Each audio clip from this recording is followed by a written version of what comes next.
नमः श्रीवर्धमानाय निर्धूतिकविरात्मने सालोकानां त्रिलोकानां यद्विद्या दर्पणायते। पंच परमेष्टि भगवान की जय।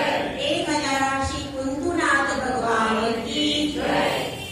परम पूज्याचे श्री समंत भद्र भगवंत की जय। परम पूज्याचे श्री आदि सागर जी महाराज की जय।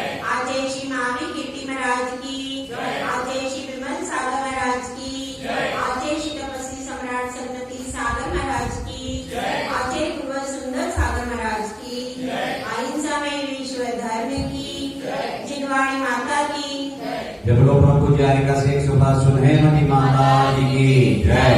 हरिका संग की जय।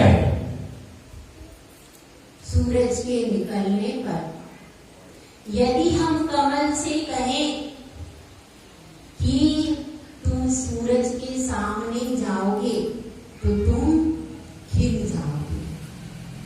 हम ऐसा कहते हैं क्या? हम ऐसा कहते हैं क्या? सूरज केवल कमल के खिलाने के लिए ही है? उसके और भी अनेक कार्य होते हैं, लेकिन हम जब कमल की बात करते हैं और सूरज, अगर हम दोनों की बात करते हैं तो हम यही कहते हैं कि कमलों के खिलाने के लिए सूरज का उदय हो गया। इसी तरह से जब हम अपने बच्चे को परमात्मा के द्वार पर भेजते हैं तो हम उससे कहते हैं जल्दी जल्दी जाओ, सुबह सुबह जाते हैं बेटा, कोई रोग नहीं होता शरीर में, जल्दी जल्दी जाओ भगवान के पास दर्शन करने।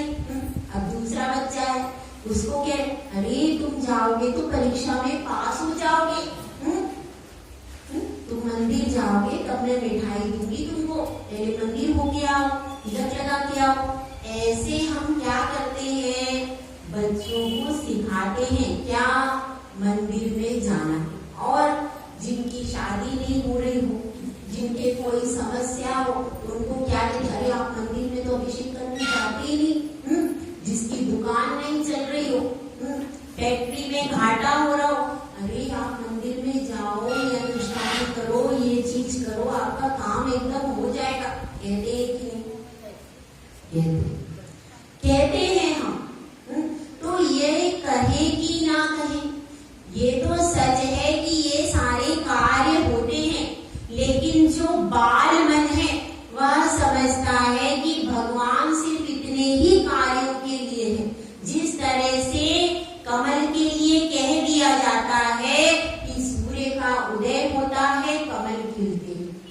अब कोई अज्ञानी व्यक्ति यदि ये सुने तो यही समझेगा कि भाई सूरज का काम इतना ही है, बस कमल खिला देता है। पर क्या वास्तव में सूर्य का काम क्या इतना ही है? सूर्य का काम तो बहुत विशाल है। इसी प्रकार से यदि हम बच्चों में ये चीज बिठा देते हैं कि परीक्षा में पास हो जाओगे इसलिए मंदिर जाओ, जब परीक्षा में पास हो जाते हैं उसके बाद बच्चे कब जाते हैं? तब मंदिर, जब परीक्षाएं होती हैं। परीक्षा में ही वह बच्चा मंदिर में जाएगा। फैक्ट्री में घाटा हुआ तो मंदिर में गए, और जब बाद में लाभ होने लगा तब। ये सब क्यों होता है? क्योंकि हम अपने परमात्मा को इच्छा पूर्ति का मात्र साधन बताते हैं अपने बच्चों के लिए। मात्र यह बताते हैं तुम ये करोगे, तुम भगवान का दर्शन करोगे, तुम भगवान का पूजन करोगे, भगवान का विधान करोगे, अभिषेक करोगे तो तुम्हारी सारी इच्छाएं पूरी हो जाएंगी। ऐसा उनको बचपन से सिखा देते हैं तो फिर बच्चे बड़े होकर के भी उसी मेंटेलिटी में डेवलप, वो पहुंच ही नहीं पाते, वो जान ही नहीं पाते कि वास्तव में वो हमारा परमात्मा इतनी ही इच्छाओं को पूरा करने वाला नहीं है, इसके ऊपर वो तो इच्छाओं के पार जाने वाला मार्ग बताने वाला एक मार्गदर्शक है। अगर हम बचपन से उनको इसके लिए प्रिपेयर करें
अगर किसी को प्रियतमा की इच्छा है और वह परमात्मा के द्वार पर पहुंचा, अब उसको प्रियतमा उपलब्ध हो गई, तो वह क्या दोबारा जाएगा क्या? आपने क्या बताया था कि आप सिर्फ इतना कीजिए, दर्शन कीजिए, अभिषेक कीजिए, आपको बहुत अच्छी सुंदर सुयोग्य वधु मिल जाएगी, क्योंकि आजकल वधु का शॉर्टेज चला और विशेष तौर से गांव में तो विशेष शॉर्टेज रहता है।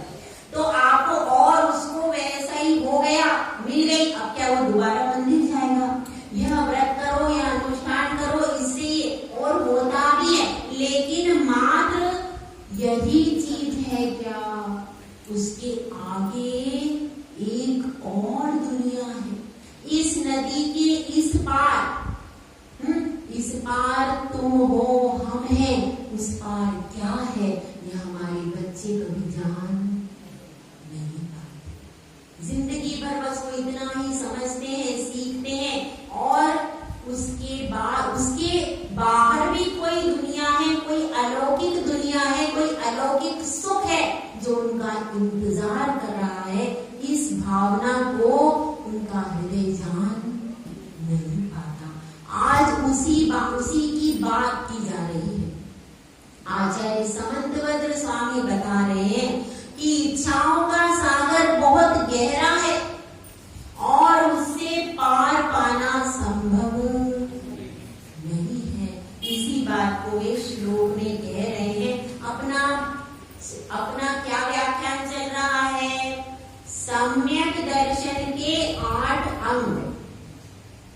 सम्यक दर्शन के, जैसे अपने शरीर में 8 अंग होते हैं ना, कौन कौन से बताइए? पढ़ी आपने इसमें कर्मकांड में आया है क्या? 2 हाथ बताइए।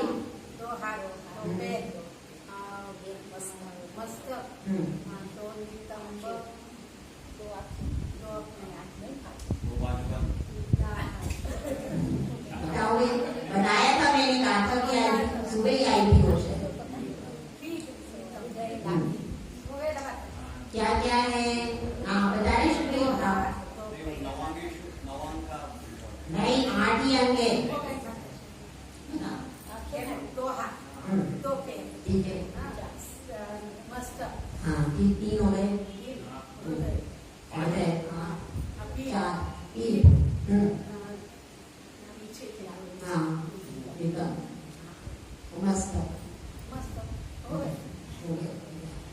ठीक है, समझ में आया?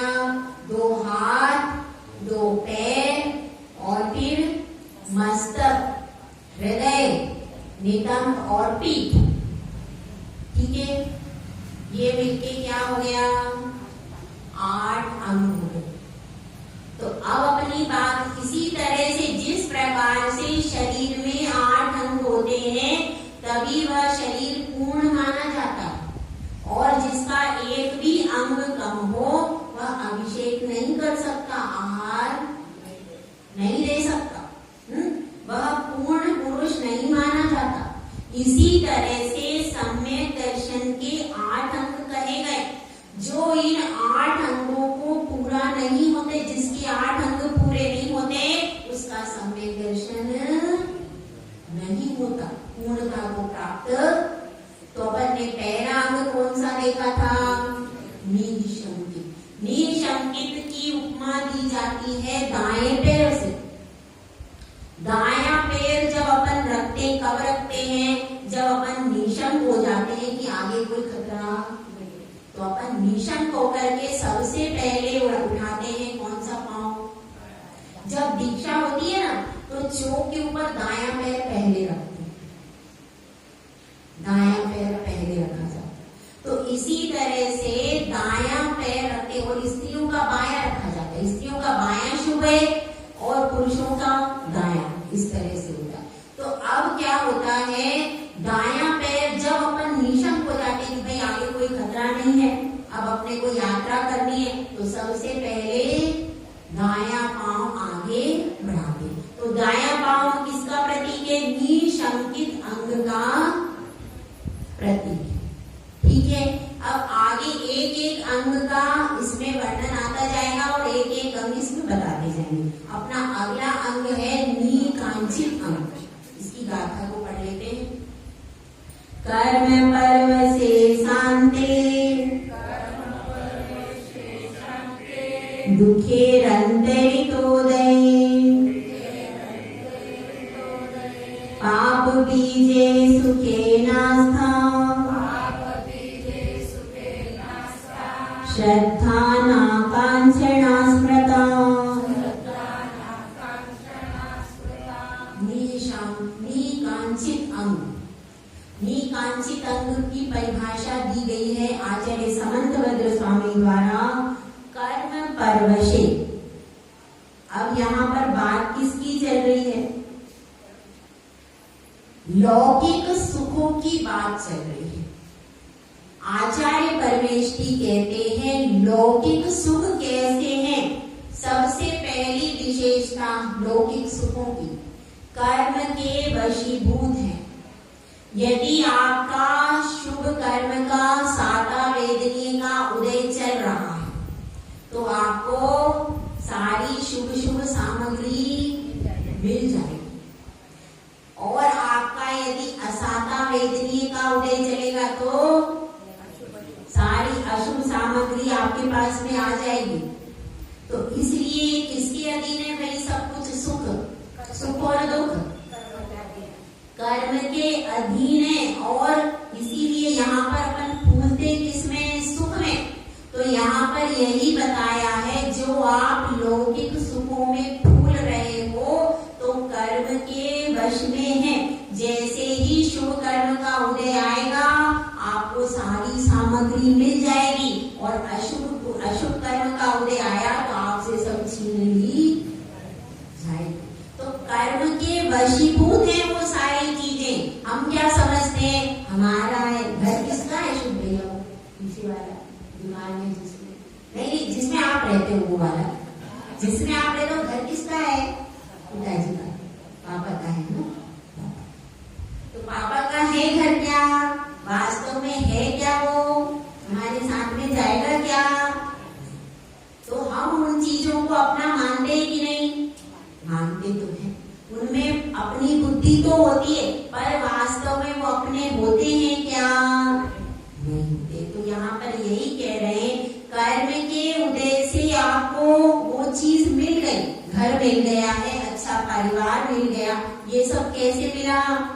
कुछ बच्चे ऐसे होते हैं जन्म से ही, जैसे ही जन्म होता है, आकृत पुण्य की कथा आती है, सुनिए। आकृत पुण्य ने जैसे ही जन्म लिया वैसे ही उसके माता पिता धनाढ्य सेठ, नगर सेठ था वो उसका पिता, और नगर सेठ था और नगर सेठानी बहुत अथाह संपत्ति थी। जैसे ही वो गर्भ में आया सब कुछ खत्म हो गया, बिल्कुल पिता की भी मृत्यु हो गई, सब कुछ नष्ट हो गया। और क्या होने लगा? बिल्कुल खाने के लिए लाले पड़ने में, इतने गरीब हो गए जैसे ही वो गर्भ में आया। और जैसे ही जन्म हुआ कुछ भी उसके लिए खाने के लिए भी नहीं था।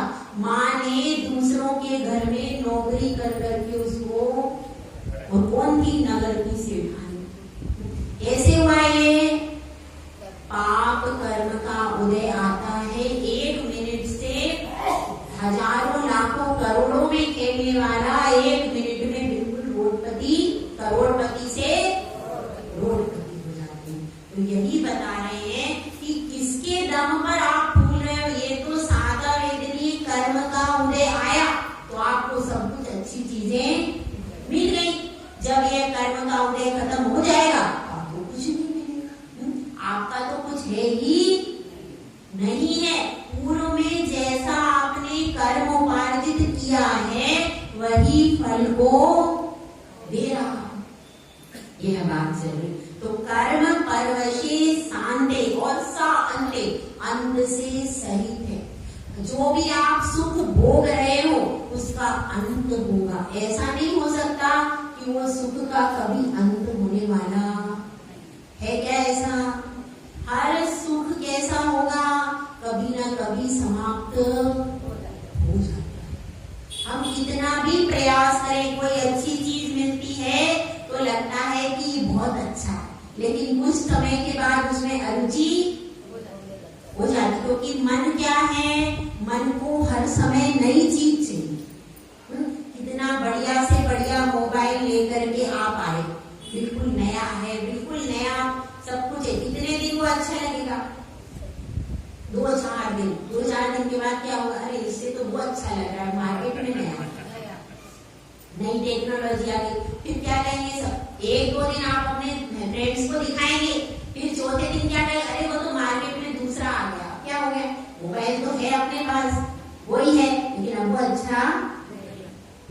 ऐसे ही मतलब वो जो सुख मिला था, वो पहली बार में मोबाइल लाए थे, नया नया था, अच्छा लग रहा था, तब सुख मिला था कि नहीं? लेकिन उस सुख का 4 दिन में ही अंत हो गया। तो ऐसे ही हमारे हर सुख का, अगर हम मिठाई खाते हैं तो क्या होना चाहिए? मिठाई खाते हैं तो पहले ग्रास में जो आनंद हो, दूसरे ग्रास में वो बढ़ना चाहिए, तीसरे ग्रास में और बढ़ना चाहिए, और चौथे ग्रास में और, क्योंकि मात्रा के बढ़ाने से आनंद भी बढ़ना चाहिए। लेकिन बढ़ता है क्या? अगर उसकी मात्रा ज्यादा बढ़ा देंगे तो हम ही बीमार हो जाते। ठीक है, तो इसलिए उसका कभी ना कभी अंत, उस सुख का अंत हो जाता है, वो सुख हमेशा रहता। और क्या बताया? दुखे रंत ऋतुदय। और इसका मतलब क्या है? दुख जो है वह कैसा होता है? दुख से मिश्रित है वो। सुख तो है लेकिन अनेक दुखों से मिश्रित है वो सुख। कैसे? जैसे कि आप ये समझिए, जब आप कोई भोजन बनाते हैं, भोजन बनाने में बहुत दुख होता है भैया, भोजन बनाने का बैठिए ना, हाँ देखो भोजन बनाने में देखो सुबह से उठना पड़ता है, 6 बजे से उठो, फिर पानी भरो, फिर उसके बाद क्या करो? खड़े रहो उस पर। पहले अच्छा सिस्टम था, अपने भारतीय सभ्यता में सिस्टम बहुत बढ़िया था, आराम से सेठानी बैठी रहती थी पाटे। अब अपने सब सेठानियों को आपने खड़ा कर दिया। पाश्चात्य सभ्यता में सबको खड़ा कर दिया। पहले सेठानी अच्छी बैठी रहती थी पाटे पे और अच्छी स्वस्थ रहती थी, उनके घुटनों के ऑपरेशन नहीं होते थे अपनी सेठानी को। क्यों? क्योंकि वो बैठकर सब भोजन बनाती थी। तो खड़े होने से क्या हुआ? कमर भी टूट गए, घुटने भी टूट गए। तो अब वो कैसी हो गई? अब वो चिड़चिड़ी हो गई। पहले अच्छी मीठी मीठी सेठानी थी, तो अब वो मीठी मीठी सेठानी को आपने उस पे गद्दी पे बिठाया नहीं, तो जब खड़ी हो गई तो खड़ी हुई लक्ष्मी अच्छी नहीं होती। गृह लक्ष्मी है वो, खड़ी हुई लक्ष्मी कैसी होती है? अशुभ होती है। पूछ लेना पंडित जी से, खड़ी हुई लक्ष्मी अशुभ होती, क्योंकि वो कभी भी चली जाएगी। बैठी हुई लक्ष्मी होती है तो वो शुभ होती। ऐसी अपनी ये गृह लक्ष्मी भी, अपन ने हर काम के लिए उसको खड़ा कर दिया। कपड़े धो दो, खड़ी हो जाओ, भोजन बना दो, खड़ी हो जाओ। वो गृह लक्ष्मी फिर अब घर से ही निकल के जाने लगी। क्यों? क्योंकि उसको खड़ा कर दिया। अब गृह लक्ष्मी जो है घर में टिकती नहीं है। क्यों नहीं टिक रही? सबसे बड़ा कारण है अपनी सभ्यता में स्त्रियों को हर काम बैठ के ही करना चाहिए। ये बताया, कायो सर्व भी क्या बताया है? बैठ के करो। आरिका माता जी के लिए भी आहार कैसा बताया है? तो स्त्रियों के लिए हर क्रिया बैठ के बताई, और इसीलिए पहले भोजन बनाते थे बैठ के बनाते थे। भारतीय सभ्यता में कैसे काम होते थे? बैठकर। पोछा लगाते, हर काम बैठ के किया जाता था। तो उसमें वो लक्ष्मी घर में बैठी रहती थी, कभी कभी बाहर निकलने का सोचती भी नहीं थी। और अब आपने पहले ही उसको खड़ा कर दिया तो खड़े खड़े वो चली जाएगी, फिर क्या करना? सही है। तो गृह लक्ष्मी उसको कहते हैं, तो उसको बिठा के रखो। अगर आप बिठा के रखोगे तो वो जीवन भर बैठी रहेगी, और बैठी हुई लक्ष्मी शुभ होगी। अपना विषय अब इसके बाद क्या हो रहा है? तो वो अंत में दुखों से घिरा हुआ है। अपन ने भोजन भी किया तो क्या हुआ? अंत अगर अपन उसकी मात्रा बढ़ाते जाते हैं तो अंत में दुख ही दुख हो जाता है। वह रसगुल्ले की भी मात्रा बढ़ा देंगे तो अंत में दुखदाई हो जाएगा। कोई भी चीज है स्टार्टिंग में लगता है 1-2 दिन साड़ी, हाँ एक फंक्शन में पहन के गए साड़ी, एक फंक्शन में पहन के गए साड़ी, अब दूसरे 2 महीने बाद फिर से शादी है। अब क्या है, अब फैशन उतर गया भाई, अब कैसे पहनेंगे, अब नई साड़ी दिलाओ, नई साड़ी दिलाओ। एक बार आप मांग भरते हो, कितनी बार भरी थी शुभ के मांग शादी के समय पे, रूपाली से याद है ना, तो मांग एक बार भरी थी, अब वो कितनी मांग पूरी हुई क्या अभी तक, पूरी हुई क्या अभी तक, कितनी बार पूरे साल हो गए, कितने साल हो गए शादी को, 15 साल, मांग पूरी हुई क्या, देखो नहीं हो पाई। तो एक बार आप भरते हो और जिंदगी भर पूरी करते हो, पूरी होती नहीं है मांगे। तो इसको समझना चाहिए, यहाँ पर यही है, इच्छाओं का सागर अनंत सागर है। और क्या कहा, पाप का बीज, पुण्य की जो सामग्री है वह पाप का बीज होती है। पाप का बीज क्यों होती है, क्योंकि पुण्य में व्यक्ति अंधा हो जाता है और बहुत पाप कर रहे हैं। पाप के उदय में व्यक्ति क्या करेगा, उसके पास कुछ है ही नहीं। जिसके पास पैसा ज्यादा होता है वो ही वैसे नहीं होता, वही शराब पीता है, वही तरह तरह के होटल में जाता है। अब जिसके पास गरीब है, जिसके पास पैसा नहीं है वो क्या करे, जिसके पास पैसा ज्यादा होता है वो 5 स्टार होटल में जाता है, ड्रिंक करता है, तरह तरह की क्रियाएं गलत गलत करता है, तो उससे पाप का बंध ज्यादा। इसीलिए ये सारी सुख की सामग्री पाप का बीज है। और इसमें सुखे नास्था, इसमें सुख है ऐसी आस्था को नहीं रखना। किसका, इन सब जो सामग्री है विषय भोग की, जो लौकिक सुख है, उस लौकिक सुख में क्या है, सुख है, लौकिक पदार्थों में, लौकिक विषयों में सुख है, ऐसी आस्था को नहीं रखना। इसको क्या कहते हैं, निकांचित अंग कहते हैं। यह जो सुख है, लौकिक सुख जो दिखाई दे रहा है, कर्म के वश है और कैसा है, पाप का बीज है, अनेक दुखों से मिश्रित है, और इसलिए इसमें किसी भी प्रकार से विश्वास नहीं रखना चाहिए, श्रद्धा नहीं रखना चाहिए। इसको क्या कहते हैं, यह है निकांक्षित अंग। हम क्या समझते हैं, कांक्षा नहीं करना, विषय भोगों की कांक्षा नहीं करना, उसको निशंकित अंग बोलते हैं, वो नहीं है। इसमें बता, आप लौकिक सुखों का स्वरूप क्या मानते हो, ये इस पे निर्भर है, निकांक्षित अंग। समझ में, खाली लौकिक सुखों की इच्छा नहीं करना निकांक्षित अंग नहीं, उसके सही स्वरूप को समझकर फिर आप उसके प्रति उदासीन हो जाओ, तो वह है निकांक्षित अंग। समझ में आया? तो इस तरह से इस निकांक्षित अंग को हमको अपने जीवन में धारण करना चाहिए। ठीक है, इस संबंध में एक कथा आती है, बहुत सुंदर कथा है, अपन सब सुनते हैं। अंग देश में चंपापुरी नामक नगरी थी और उसमें राजा वसुवर्धन राज्य करते थे।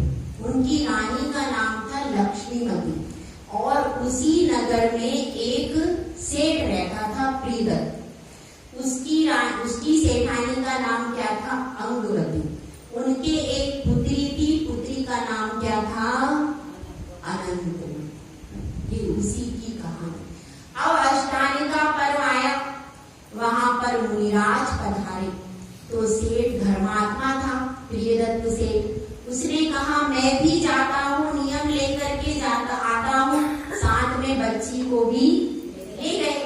8-10 साल की वो बच्ची थी और उन दोनों ने नियम लिया साथ में। यह इसको भी लगा कि जो मम्मी पापा लेते बच्चा कोई करने लगता है, इनको दिया तो मुझे क्यों नहीं दिया, तो उन्होंने उसको भी दिला दिया। ठीक है तुम भी ले। उसने भी ले लिया। उसने महाराज से कहा ब्रह्मचर्य व्रत, उसने भी, महाराज ने भी कह दिया ठीक है आशीर्वाद है। लेकर के सब आ गए। अब कन्या बड़ी हुई। जब कन्या बड़ी हुई तो अब उन्होंने कहा कि अब तुम्हारे विवाह का उत्सव करेंगे। तो कन्या क्या कहती है कि मेरा तो विवाह का त्याग है, मेरा तो ब्रह्मचर्य व्रत है। तब क्या कहते हैं सेठ जी? सेठ जी कहते हैं कि हमने तो सिर्फ 8 दिन के लिए लिया था और तुम्हें तो ऐसे हंसी में ही दिला दिया था। तो क्या कहती, अब वो समझदार हो गई। तो वह कहती है कि पिताजी हंसी में नियम नहीं लिए जाते, नियमों में हंसी नहीं होती, नियमों में तो दृढ़ता होती है, ऐसा वह कहती है। तब फिर वो क्या करती है, अब तो मैं जीवन भर पालन करूंगी। मैंने तो 8 दिन के लिए नहीं लिया और ना तो मुनिराज ने कुछ कहा है और ना मैंने कुछ कहा, मैंने तो जीवन भर का मान के ले लिया। और वह केवल 8 दिन के लिए सेठ ने दिलाया था, लेकिन उसको उसके जीवन भर पालन करने की प्रतिज्ञा कर ली। अब जब नियम लेते हैं तो परीक्षा होती है। तो अब ऐसे ही उसकी परीक्षा की घड़ी आ गई। चैत्र मास में वह झूला झूल रही थी और उसी समय कुंडल मंडित नामक विद्याधर, जो कि विजयाद पर्वत की दक्षिण श्रेणी में किन्नरपुर नगर का रहने वाला था, वह विद्याधर वहां से निकला और जैसे ही उसने इसको झूलते हुए देखा, जैसे ही उसने झूलते हुए देखा तो उसके मन में क्या विचार आया कि इसके समान सौंदर्य की साम्राज्ञी दूसरी कोई हो नहीं सकती। और फिर उसको वो विलाप करती रही, वह मना करती रही, लेकिन उसको हर करके ले गया। जब वह हर कर ले जा रहा था तो पीछे से कौन आ गया? उसकी पत्नी।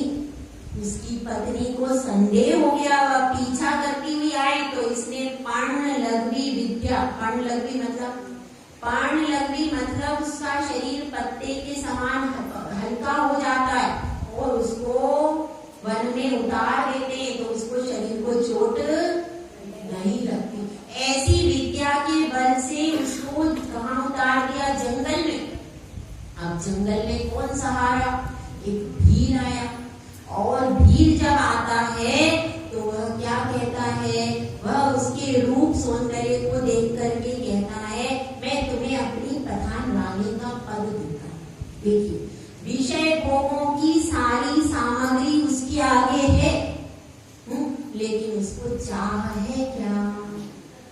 उसको चाह नहीं। सारी अपने व्रत के बदले में मैं कुछ नहीं चाहती हूँ, मैंने तो अपना जो व्रत लिया है उसका फोकस उसी व्रत पे है। तो उसने क्या कर दिया? मना कर दिया। जब मना कर दिया तो वह तो किसी प्रकार से मानने को तैयार नहीं था। और इधर जो अनंतमती है वह सोच रही है कि मैं अपनी रक्षा कैसे करूं, मेरा व्रत है, मैं अपने व्रत की रक्षा कैसे करूं। और अब वह सामने है, अब वह विचार कर रही है कि अब तो एक ही मेरी शरण है, एक ही मेरी इस विपत्ति से हरने वाला अगर कोई है कि है तो सिर्फ एक है। वह कौन है? वह अपने मन में ध्यान करती है, पंच परमेष्ठी का स्मरण करते हुए अपने हृदय में परमात्मा को विराजमान करती है। देखिए, चमके सूरज चमके तारा, मेरा मन फिर भी अंधियारा, आ जाओ तम हरे श्री भगवन, कर दो वन मंदिर उजियारा। चमके सूरज चमके तारा, मेरा मन फिर भी अंधियारा, आ जाओ तम हरे श्री भगवन, कर दो वन मंदिर उजियारा। चमके सूरज तन निर्मल है, मन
तो वह भील एकदम थर थर कांपने लगा।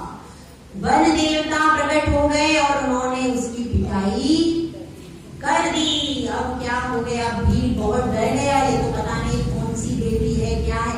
उसने निकाल करके उसको बंजारे के लिए दे दिया। अब बंजारे ने भी क्या सोचा, उसके मन में भी विकार आ गए, लेकिन अनंतमती के मन में कोई विकार नहीं आया।